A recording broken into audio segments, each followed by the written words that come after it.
그레이스교에서 진행하는 기독교 고전 매일 읽기 프로젝트 성 어거스틴의 고백록 제7권 어거스틴의 지적 회심 1장 신의 본성에 대한 새로운 이해. 이제 사악하고 가증스러운 나의 청년기는 지나가고 나는 장년기로 들어서게 되었습니다. 그런데 내 나이가 더할수록 나의 헛된 생각도 더해갔습니다. 그때 나는 눈으로 볼 수 있는 것 외에 다른 실체를 생각할 수가 없었습니다. 하나님, 그러나 내가 철학을 공부하기 시작한 후부터는 당신을 인간의 형체를 가진 존재로 이해하지 않았습니다. 나는 그러한 생각을 항상 멀리했던 것입니다. 우리 신앙의 어머니가 되는 당신의 교회도 이런 생각을 멀리함을 알고 나는 퍽 기뻐했습니다. 그러나 나는 당신의 존재를 달리 이해할 줄은 모르고 있었습니다. 물론 이와 같은 인간인 나였지만 당신을 가장 높으시고 유일하시며 참되신 하나님으로 이해하려고 노력은 했습니다. 또한 나는 마음속으로부터 당신을 불멸하시고 불변하시며 침해될 수 없는 존재로 믿으려고 노력했습니다. 왜 내가 그렇게 생각해야 되는지 그 이유는 알지 못했어도 확실히 알게 된 것은 소멸하는 존재는 불멸하는 존재보다 더 열등하고 침해될 수 없는 존재는 침해되는 존재보다 더 우월하며 불변한 존재는 변하는 존재보다 더 좋다는 것이었습니다. 내 마음은 큰 소리로 내 상상이 만들어낸 모든 환상들과 싸웠습니다. 그리고 이 한 가지 확실성을 가지고 내 마음의 눈 주위를 맴도는 불결한 상상의 파리떼들을 쫓아버리려고 노력했습니다. 그러나 내가 그것들을 쫓아버리자마자 눈 깜짝할 사이에 내 면전에 다시 모여들어 내 눈앞을 가려 잘 보지 못하게 만들었습니다. 이 탓으로 나는 비록 당신을 인간 육체의 모습을 지닌 존재라고 생각하지는 않았어도 어떤 공간을 차지하고 있는 물체와 같은 존재로 생각할 수밖에 없었습니다. 바로 이 존재가 소멸되거나 침해되거나 변하는 존재보다 나은 불멸, 가르침, 불변의 존재라고 생각했던 것입니다. 내가 이렇게 생각한 이유는 공간이 없는 존재는 사실 존재하지 않는 무, 즉 절대무라고 보았기 때문입니다. 왜냐하면 만일 어떤 물체가 공간을 가지고 있지 않다거나 혹은 공간이 땅이나 물이나 공기나 하늘과 같은 물체를 포함하지 않고 텅 비어 있다면 그 공간은 허공, 즉 아무것도 없는 공간으로 남아 있기 때문입니다. 이렇듯 나는 내 자신이 어떠한 존재인지도 확실히 알지 못하는 우둔한 마음을 가지고 있었습니다. 그래서 무엇이든지 일정한 공간 안에서 길이나 넓이나 폭이나 밀도의 강약을 가지고 있지 않다면, 즉 공간적인 차원과 아무 관계가 없는 것이라면 나는 그것을 바로 아무것도 아닌 무일 것이라고 생각했던 것입니다. 내 마음에 있는 형상은 내 눈이 늘 보고 있는 감각적인 형태와 흡사했습니다. 그러나 그때 나는 이러한 마음의 형상을 갖도록 해주는 정신력 그 자체는 물질적인 실체와 아주 다른 것임을 알지 못했습니다. 그래서 나는 이 정신력 그 자체도 어떤 큰 물질적인 존재가 아니라면 이러한 마음의 형상을 형성해낼 수 없으리라고 생각했던 것입니다.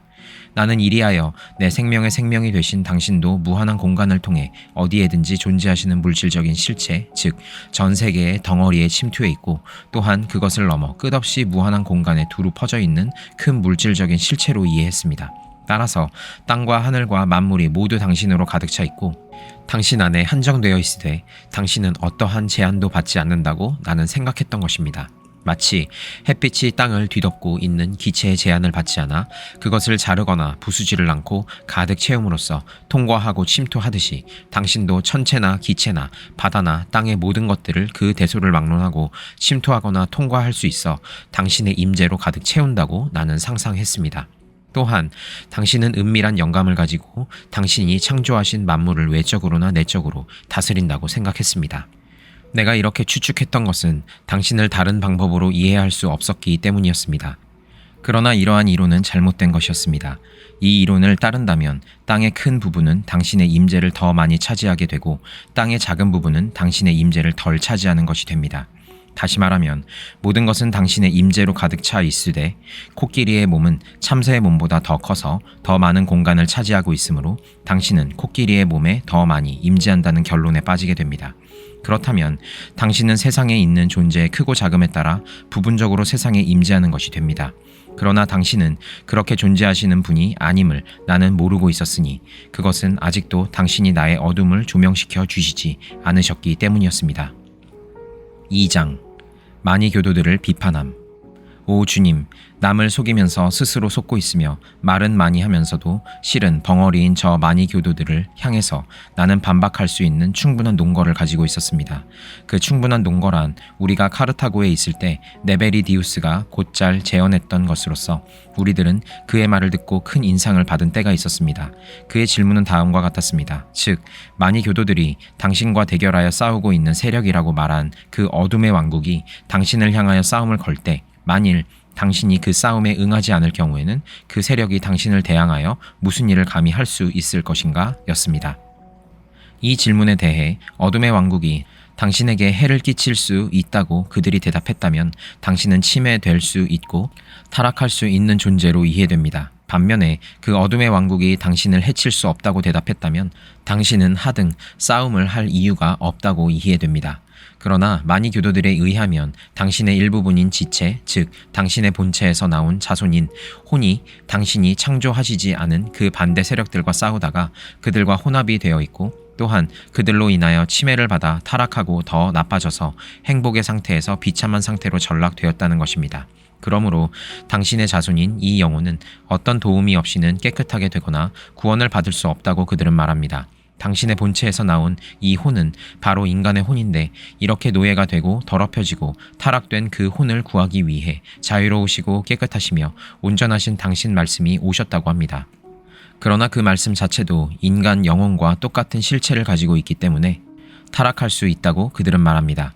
그러므로 만일 그들이 당신의 본성은 변하거나 타락하지 않는다고 주장했다면 그들의 모든 주장은 거짓이요 가증스러운 것밖에 안 됩니다. 왜냐하면 그들은 당신의 실체에서 나온 인간의 혼이나 당신의 말씀이 더럽혀질 수 있는 존재라고 말하고 있기 때문입니다.